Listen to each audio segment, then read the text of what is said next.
Quelles sont tes racines et tes fondations? Alors, oh là aussi on va tomber sur des croyances, parce que pour moi les racines et les fondations, ça ne s'arrête pas cette vie-là. Ça vient de bien avant. Alors moi j'ai fait un travail personnel par rapport à ça, par rapport aux incarnations, vie intérieure. Ah c'est joli comme lapsus, donc intérieur et antérieur je voulais dire. Et donc mes racines, elles sont de très très très loin. Et je peux en parler pendant deux plombes hein, de ça. Hein. Ouais, t'as deux plombes. Donc, mes racines, il y a à la fois celle de cette vie-là, d'être née dans une atmosphère de deuil, voilà, d'avoir pris conscience de l'amour qu'on pouvait me porter que très tardivement. Et il a fallu que je fasse un très très gros travail sur moi pour ça, qui m'a amené très très loin, euh, d'une façon tellement loin que j'ai même pas envie d'en parler, tellement c'est triste, tellement c'est morbide, tellement j'ai pas envie. Et donc mes racines, je pense que ça aussi, je les ai vraiment euh, découvertes, comprises ces quelques dernières années. Cette période de ma vie, même si je remonte à 10 ans auparavant, c'est probablement la plus riche qui soit. Voilà. Et ça ne passe pas que par le succès, parce que c'est accompagné aussi par le succès dans mon travail et tout ça, mais ça passe par la compréhension de moi-même. Voilà. Et qu'est-ce que tu as appris de tes parents? Oh, plein de choses que, que l'amour, même si on le, on le conçoit pas, quand on est petit, l'amour, on ne le conçoit pas sans les gestes. C'est-à-dire que, voilà, moi, papa, maman n'étaient pas câlins, n'étaient pas... Voilà, la notion de bisous, j'ai vraiment appris ça avec mes enfants et sinon avec mes amis dans ma vie d'adulte. Mais ils m'ont transmis des valeurs. Voilà, des valeurs que j'ai... ouais, je pense que je les ai développées à ma manière. Parce que c'est générationnel aussi, ça. Voilà, donc j'ai appris par ma maman qu'on pouvait, l'amour vraiment inconditionnel, mais sans les gestes, donc d'une autre façon, et que mon papa, qui est un peu un rock et tout ça, il pouvait être, ouais, ça pouvait être aussi quelqu'un d'aimant, d'une manière qui ne passe pas par les codes. Voilà, donc pas par les mots gentils, pas par la douceur, pas par les câlins, bisous, tout ça. Voilà, moi, dans ma famille, on n'avait vraiment pas d'argent. Et tout ce qui était lié à l'expression artistique qui pouvait euh, ben, induire un peu de dépenses, quand t'as pas d'argent, je veux dire, moi, ma maman, elle m'achetait des trucs, des pinceaux, des peintures et tout ça, mais en douce de mon papa qui gérait les cordons de la bourse, parce que c'était un truc totalement inutile, voilà. Et, euh, et donc le fait de comprendre, mais au-delà de comprendre, hein, c'est ouais, intégrer, appréhender tout ça, que l'argent, alors les biens matériels, moi je vais dire argent, parce que l'argent du coup permet tous les biens matériels, et le fait de comprendre que c'est une énergie, que quand j'achète quelque chose, je nourris, dans le sens très large du terme, plein de gens, eh ben c'est formidable. Et j'ai mis super longtemps. Je crois que c'est un des trucs que j'ai mis le. Ouais, c'est une de mes compréhensions du monde les plus récentes. Et puis j'ai alors moi famille de gauche, vraiment de gauche, tout ça. Et il y a eu vraiment ça de ben, à la fois dans l'éducation, puis ouais, c'est transgénérationnel. C'était avoir de l'argent, c'est mal, parce que voilà, parce que c'est mal, ça correspond pas au bien, parce qu'il faut que ça soit partagé, tout ça. Et donc j'ai grandi vraiment, j'ai évolué vraiment avec ça, et ça m'a empêché de bien gagner ma vie pendant longtemps. Ou alors je gagnais bien ma vie, mais en souffrant, en faisant des choses qui me plaisaient pas. Ou bon, je parle pas de prostitution, je parle de trucs travailler dans des bureaux, des choses comme ça.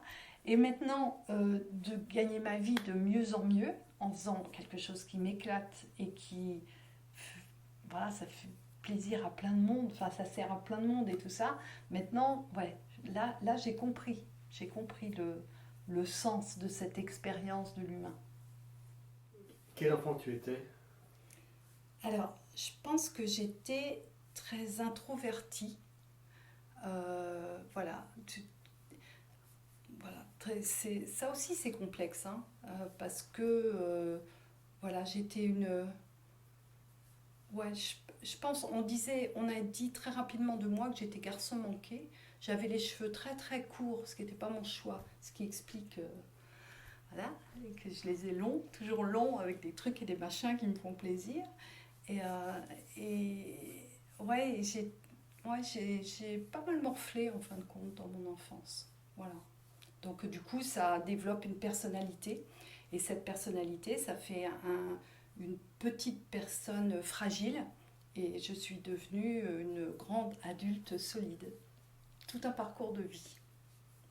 Et quels étaient tes rapports avec ta fratrie? Donc on est trois. Mon frère aîné a 16 mois de plus que moi. Voilà, c'est l'aîné, c'est le garçon. C'était un peu voilà, le miracle. Voilà, moi je suis née trop vite parce que 16 mois c'était trop peu de temps. Trop peu de temps. En plus, il aurait fallu que ma maman n'ait pas d'autres enfants pour des raisons de santé. Donc j'étais une fille, c'était un peu moins intéressant. Et voilà, et en plus, ma maman a connu un deuil gravissime alors qu'elle était enceinte de 3 mois.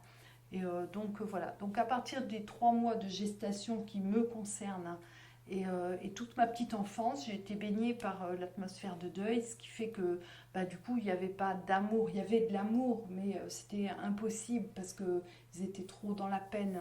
Voilà. Avec mon frère, donc quand j'étais petite, bah, lui c'était le dieu vivant, et moi j'étais une merde. Donc voilà, après, voilà, dans notre vie d'adulte, je n'ai pas tellement de rapports. On se voit 2 fois par an avec mon frère, on n'a pas grand-chose à se dire, on n'a pas évolué pareil. J'aime beaucoup mieux ma vie que la sienne, et voilà. Et avec ma sœur, alors ma sœur c'était la, la miraculée. Donc on a 4 ans et demi de différence, donc elle est 4 ans et demi plus jeune que moi. Et ça a été une merveille de petite fille, physiquement, une beauté qu'aurait pu faire il y avait des photos de bébé pour le lait maternisé, ce genre de trucs, tout ça, ou les petits pots et tout. Elle aurait pu être dessus tellement blonde et tout. Voilà, et c'était une peste, voilà. Voilà, elle était tellement choyée, enfin l'archétype de la petite dernière. Et c'était compliqué dans notre vie d'adulte, déjà parce que c'est une différence longtemps dans le... Puis on n'a pas eu du tout le même parcours, mais elle a été ma stagiaire, quand je faisais les stages liés au développement personnel. Et en fin de compte, on s'est mieux compris dans ce cadre-là. Donc moi, j'y étais pas en tant qu'animatrice de stage, j'étais pas dans le cadre de me faire comprendre, mais il se trouve qu'elle m'a mieux compris, je l'ai mieux compris aussi, et depuis on s'entend très bien, et on fait des trucs ensemble, j'ai plaisir à la voir et tout ça, donc voilà. Donc ouais. C'est ma copine maintenant. Et à l'époque, quels étaient tes rêves? J'ai voulu être peintre très très très tôt.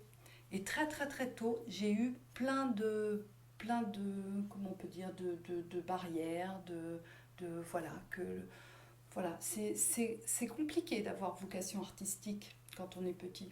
Enfin, à l'époque où moi j'étais petite. Je me dis que mes enfants, s'ils avaient eu vocation artistique, ils auraient eu une voie royale voilà, parce qu'on voulait, ouais, si ça leur plaisait, bah, très bien. Et voilà, donc c'était vraiment ça.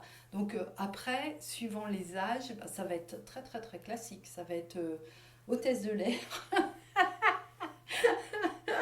Maintenant, en tant qu'écolo, je ne veux même pas prendre l'avion, mais bon, hôtesse de l'air, qu'est-ce qu'il y a eu? Et oui, et moi je suis fascinée par les mots, j'adore la langue française. Je ne parle que cette langue, je suis extrêmement nulle pour les autres langues. Et donc c'était... voilà, j'avais vocation pour très très tôt pour être soit prof de français, soit être dans les arts plastiques. Donc c'était très très vague, hein. Je pense que je disais peintre quand j'étais petite. Voilà, et puis c'était vraiment mais tout ce qu'on a pu mais même voilà l'éducation nationale, les conseillers d'orientation et tout ça, les réponses, c'était à chaque fois, mais c'est pas possible, quoi. On n'en vit pas de cette histoire.